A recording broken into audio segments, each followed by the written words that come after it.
Bueno, seguimos en el podcast canábico, aquí con Luchito en los controles, Lucha Olivera en los controles, aquí quien les habla, Jorge.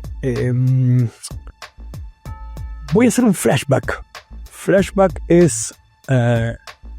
se da con el cannabis, pero también se da con otros alucinógenos más fuertes, que es un recuerdo del momento en que te agarra el mambo, el subidón, sin que hayas consumido nada. Entonces, voy a hacer un flashback de Ámsterdam. La vida en Ámsterdam era bastante cómoda y bonita. Salía a la mañana con mi hijo Linton y me iba al coffee shop de Noon y dejaba el carrito un poquito en la vereda, un poquito me asomaba y compraba mi hierba a la vuelta de mi casa y me fumaba un porro ahí y salía con el carrito con el bebé a hacer las compras al supermercado. Había un supermercado que se llamaba Aldi, recuerdo, que no era muy frecuentado por los holandeses, más bien ellos iban al Arbergen, que era otro lugar. Y yo ahí, así fumado, era lost in the supermarket, como dicen The Clash, ¿no? Me perdí ahí en ese supermercado de cosas,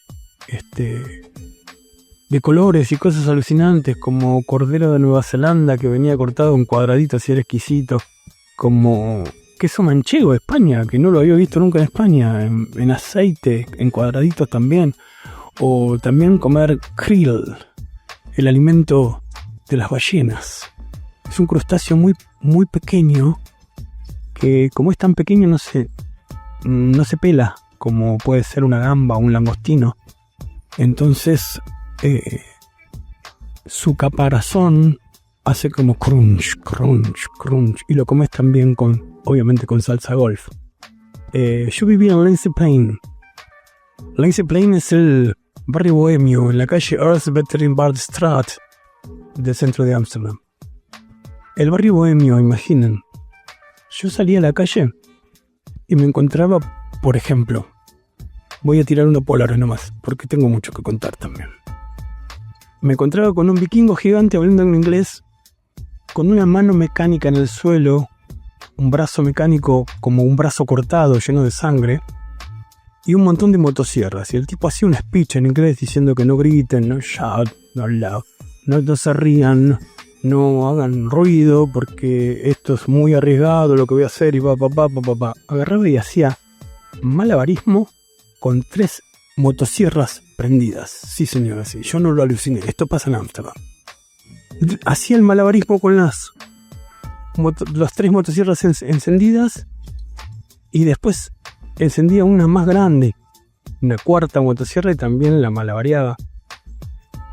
Yo no sé si estaban desafiladas o afiladas las motosierras, imagino que estarían desafiladas. Igual era un flash ver eso y la gente les dejaba un montón de dinero. Eso es en la vida bohemia de Ámsterdam, Lindsay Plain. La verdad que la pasaba muy bien. También no consumí más que, casi el año que estuve en Ámsterdam, no consumí más que cannabis y hongos. Porque en la época que yo estaba, era la fiebre de los smart shops, los head shops.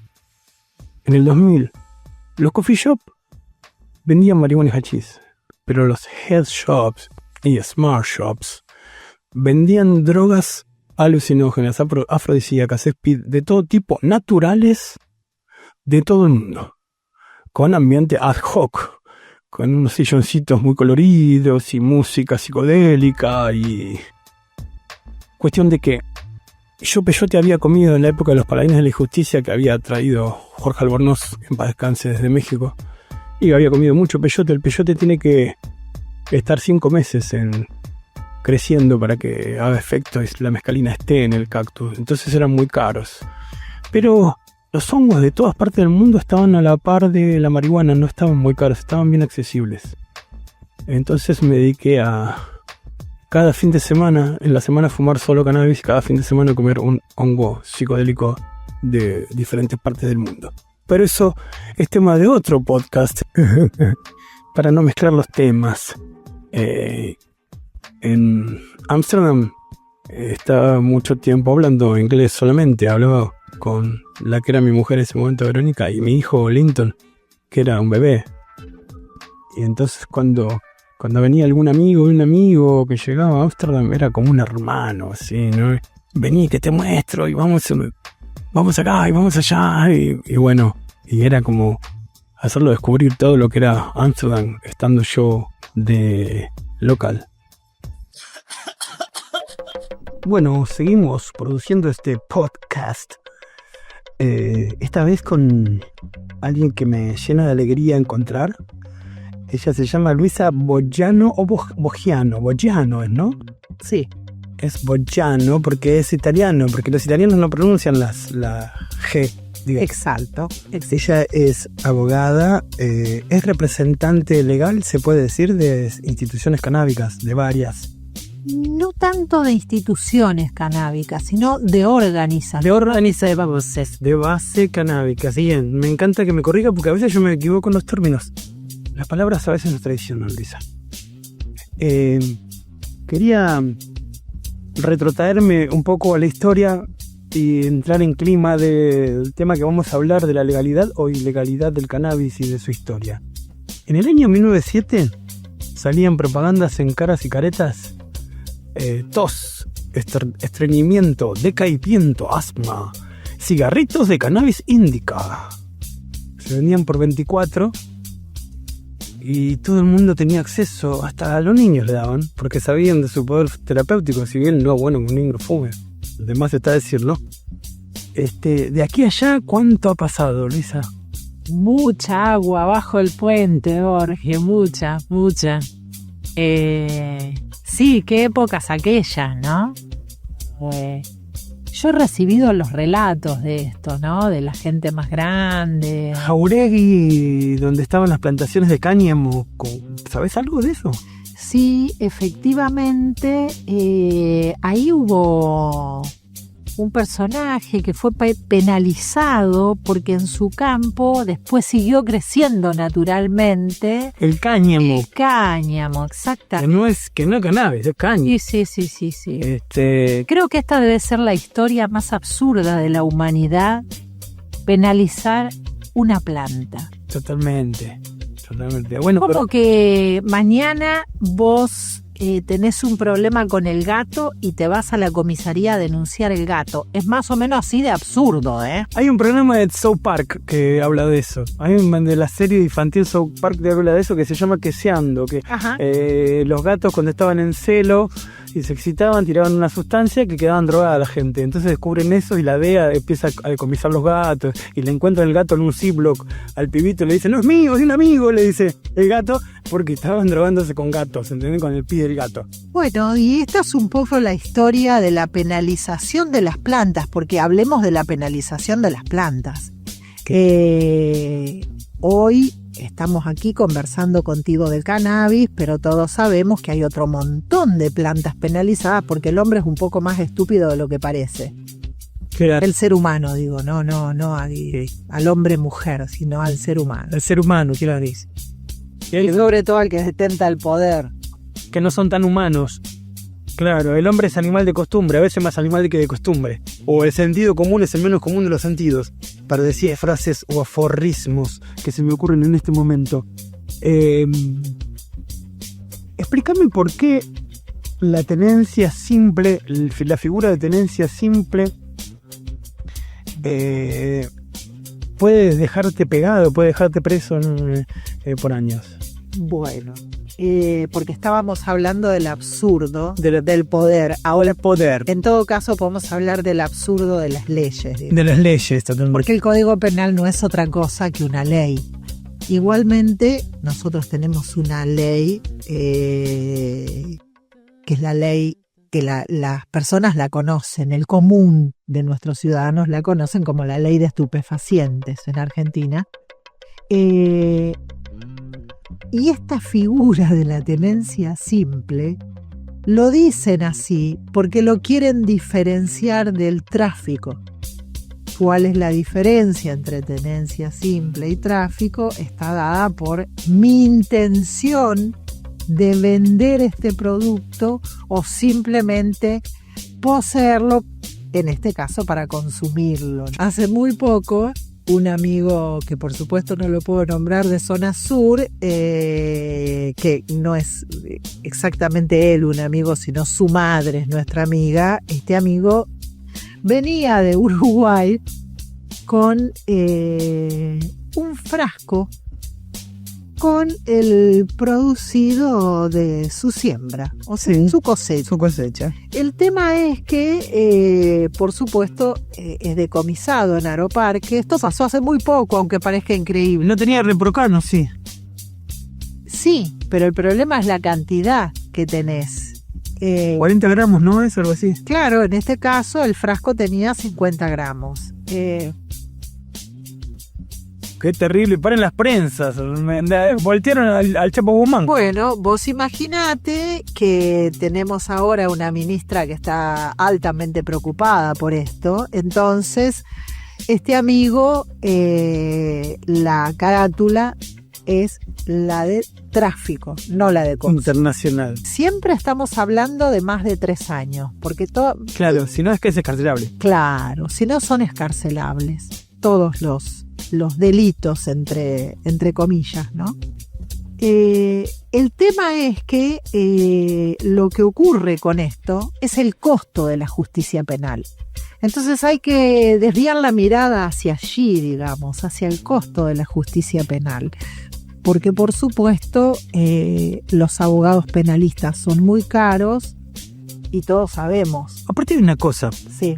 la masa crítica de fumadores no te dice nada cuando la ley va en contra de la costumbre. ¿Qué pasa? Bueno, ahí vamos a entrar en un terreno que es lo ilegal y lo ilegítimo.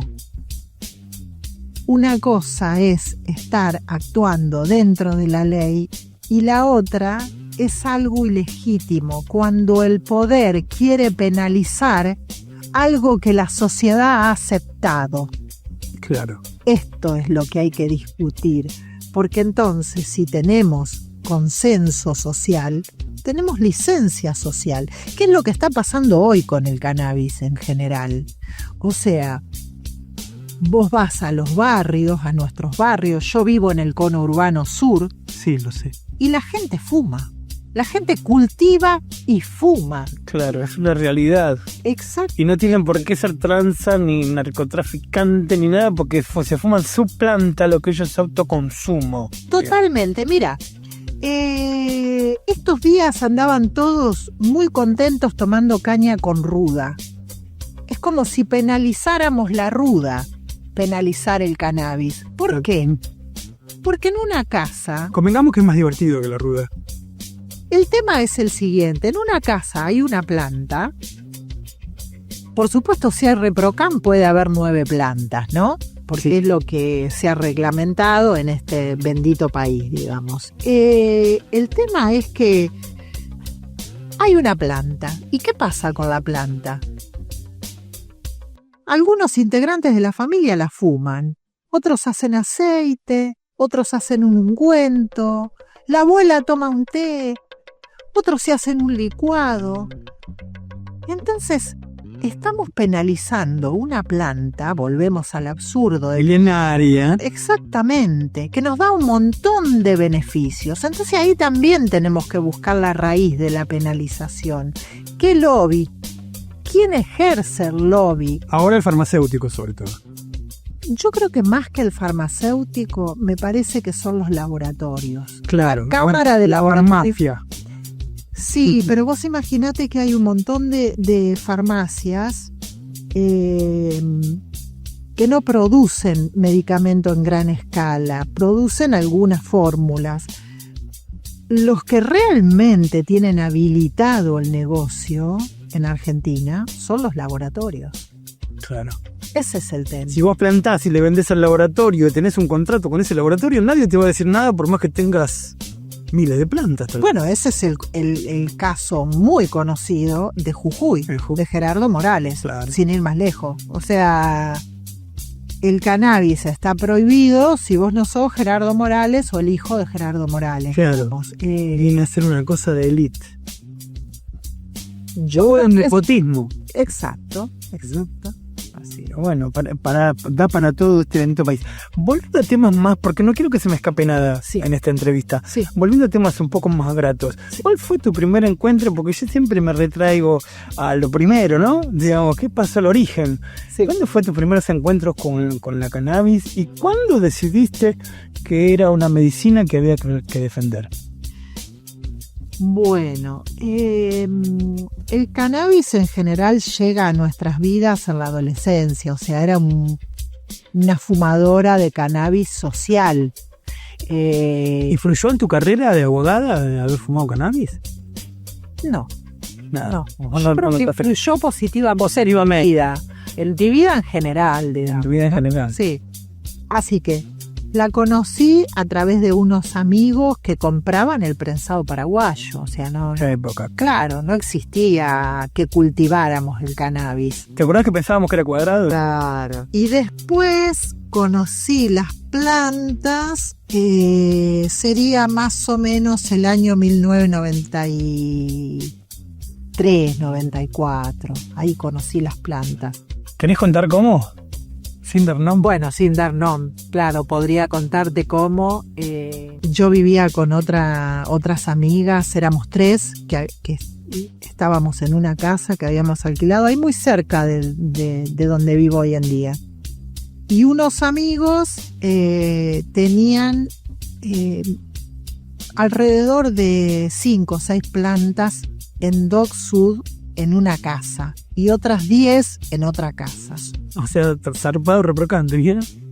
Zarpado reprocante. La cosa es que en esa época estaba realmente penalizado. Sí, yo me acuerdo. Claro, era Corach el ministro, o sea, era tipo bastante siniestro. Y la cosa es que en Dock Sud mis amigos se pegaron un susto bastante grande porque habían detenido al hermano de uno de ellos. Con porro. Con porro, claro, lo paran en la calle, lo requisan, le sacan el porro y lo ponen preso, digamos, así. Por supuesto, se gastaron una fortuna entre toda esa barra para poder sacar al que había caído, digamos, porque todos sabemos que esto tiene un costo. La entrada tiene un costo y la salida tiene un costo, digamos. Sí, las drogas en general son la caja chica del comisario también, ¿no? Porque también controlan la otra sustancia que habría que hacer otro podcast que va a ser Cockcast. Entonces, nada, como vamos a suscribirnos al cannabis, que es lo que nos hace bien. Así que, bueno, a raíz de esta situación aterrizan en mi casa en un Citroën, todo. Un bosque de cannabis. Un bosque, pero adentro de bolsas negras venía. ¿Viste? Mirá, uy. Y bueno, yo no tenía la menor idea, así que algunas se las inundé de agua, otra la quemó el sol y 3 o 4 sobrevivieron y fumaron. Sí, estamos hablando de qué año, decía. Y sería 93, más o menos. 93. No, toda una adelantada fuiste, porque no había autocultivo. Uno de ellos era uno de los polacos de Dock Sud. ¿Y sentiste una diferencia del prensado paraguayo? Que en nuestra época había buen prensado paraguayo, vamos a decirlo, ¿no? Sí. Después se fue degenerando. Después volvió la calidad con el pinito, con las variedades de Holanda que plantaron allá. Y después se volvió de nuevo. Bueno, como todo, donde prolifera o es prioridad el negocio. El mercado negro. Se degrada la calidad. Y no hay un control de calidad. Claro, no hay un control de calidad. No hay control. ¿Qué más te iba a decir? En cuanto a eso, ¿cómo pensás que se podría armar un mercado regulado de cannabis en primera instancia en este país? Bueno, a mí me parece que hay que separar las dos regulaciones. La regulación industrial del cáñamo y la regulación del cannabis para esparcimiento y el cannabis medicinal, digamos. Pero para mí hay que liberar a la planta, o sea, la ley que hay que cambiar es la ley de estupefacientes. ¿Qué es la ley número? Ahora te la digo porque yo no me acuerdo las leyes de memoria. 23.737, la famosa. Que sigue estando esa. Sí. Pues está de la época de López Rega. ¿O no? ¿De cuándo está? De la época de López Rega. ¿Y el fallo Arriola no arrimó nada? Sí, bueno, eso es otro tema que podemos conversar que es muy interesante. Eso tiene que ver con la jurisprudencia imperante en un momento determinado. ¿Qué es esto de lo imperante en un momento determinado? Que son modas como otoño-invierno.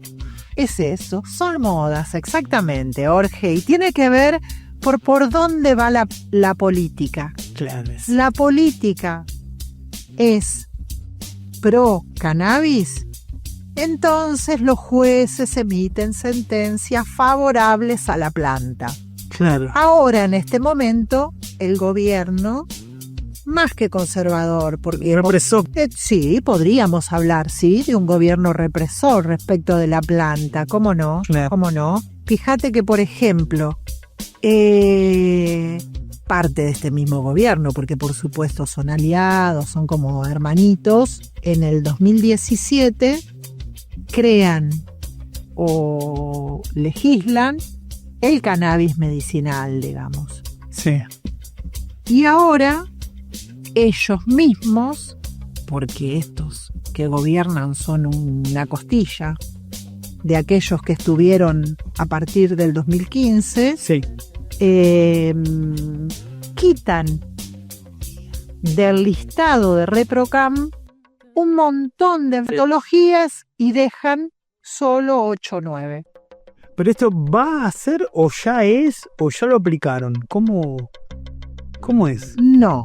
¿No se puede protestar a eso y decir, no, señores, ya los médicos han hablado? Sí, Pero claro que se puede, porque eso no está regulado. Vos me hablaste hace un ratito muy sabiamente de la costumbre. Claro. Bueno, esto cuando hablamos de jurisprudencia, en realidad tiene que ver con que nos vamos acostumbrando a, y en esa dirección nos movemos porque las aguas vienen así. Así que ahora estamos con un tinte prohibicionista en el gobierno, Sí. y por ende las sentencias que salen, las resoluciones que salen, todo lo que sale, ¿Podríamos hablar de una casa de brujas? ¿Podríamos decir que es una casa de brujas? podríamos decir, porque está Claudio Zin detrás de todo esto, que es un personaje bastante oscuro, digamos, que ya ha estado en otras épocas, siempre tratando de darle aire al lobby de los laboratorios. Claro. Yo no lo conocía, ahora lo conozco porque lo nombras vos. Estuvo a cargo de Cedronar en su momento. Claro, justo, nada menos que Cedronar. Claro. Que lo mismo que le encontraron al Estelle, que decía que los naridetas en el Congreso le encontraron un montón de toneladas de efedrina en el auto. Claro, sí. Esto es como de público conocimiento. Lo que yo te digo, este médico que también está en los medios de comunicación está haciendo una campaña importante en contra de la amplitud que cubre el ReproCam para cannabis. Claro. Entonces, pidiendo que se regule porque lo que aducen es que no está aprobado. Y yo creo que desde Meyulán para acá Está recontraprobado. está recontraprobado. O sea, es como que quieren tapar de nuevo el sol con la mano. Sí. Es como... Sí, bueno, Demasiado. acá en Argentina nosotros está bien que también tenemos otro problema, que es con el tema de la valoración que estamos haciendo de nuestros propios científicos en el CONICET, pero tenemos un grupo de investigadores del CONICET, un grupo muy importante que fue pionero, con un biólogo en La Plata, Darío Andrinolo, hicieron una investigación maravillosa, donde fueron probando los usos del cannabis y cómo interactúa el sistema endocannabinoide y todo esto durante años, y lo exponen y lo han expuesto aquí y afuera del país. Incluso los usos veterinarios también, porque todo este conocimiento después fue, digamos... Aparte vamos a quedar atrás del mundo, porque el mundo se encamina a la legalización total del cannabis. Entonces están como una cosa retrógrada, pareciera, ¿no? Nos vuelven los fantasmas del pasado y de la intolerancia y el señalar con el dedo y meter, vigilar y castigar, como diría Foucault, ¿no? Sí. En definitiva. Sí. ¿Cómo hacemos frente a todo esto, Luisa? Para mí, ese es el punto importante. ¿Cómo se puede contrarrestar esto? Organizándonos. Las agrupaciones canábicas de base me parece que son la respuesta a esto. Bien. ¿Qué es lo que ha ocurrido en Argentina? En Argentina ocurrió que estando penalizado el cannabis, las personas de los barrios se empoderaron y empezaron a cultivarlo en una maceta, en el patio, adentro del ropero, en cualquier lado. Bueno, le llegó la información también de para qué servía el cannabis, porque en una época no teníamos esta información del uso terapéutico y era información que estaba ya en los libros de medicina. Exacto. Woodburn y Shillman, base de la farmacología terapéutica, ese texto está un montón de cosas, no los últimos adelantos que donde abrieron el juego, porque estuvo ultra prohibido en la época reaganiana, cuando Reagan era el presidente de Estados Unidos. Se supo que él y toda la familia usaban cannabis, pero era te agarraban con un poco de marihuana y pasaba, si eras negro, estabas 20 años preso por marihuana. Sí, claro. Era también mucho el racismo, siguió con eso. Así es. Entonces, concretamente, unirnos. Y sí, unirnos y sobre todo enseñarle a nuestros vecinos a cultivar, enseñarles a preparar aceite y después las cremas, todos los usos que tiene el cannabis y sobre todo que la gente pueda disfrutar en sus momentos de tensión, de ansiedad, de fumarse su planta. Claro. Pero también de organizarse. Claro, porque también no todos pueden plantar y no todos saben. A la persona que necesita el aceite es imprescindible que se lo demos, ¿no? O sea, me parece que... No estoy muy de acuerdo con él. ¿Por qué? Porque ¿quién en su casa no tiene un potus, un cactus? Es verdad. Bueno, puede tener una planta de cannabis. Claro. A mí me costó aprender, ¿eh? ¿Por qué? Porque yo no entendía cómo es que la planta quería más luz y todo esto, hasta que después me di cuenta que en realidad la planta, si yo la planto en una época del año determinada, la planta crece normalmente afuera, digamos.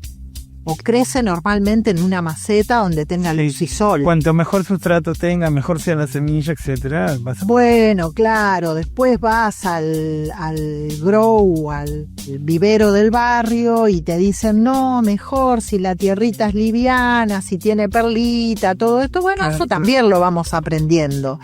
Pero yo creo que sí, que todas las personas... que les guste fumar su cannabis o hacer su medicina, su aceite, debiera tener su plantita. When you know we take it that legal right, dice Peter Tosh, cuando lo tomemos como un derecho legal. Así es. Them legalize marihuana. Gracias, Luisa Bogiano. Muchísimas gracias. Gratísimo el encuentro y buenísimo tenerte en mi podcast. Ahí Luchito en los controles. Ahora seguimos.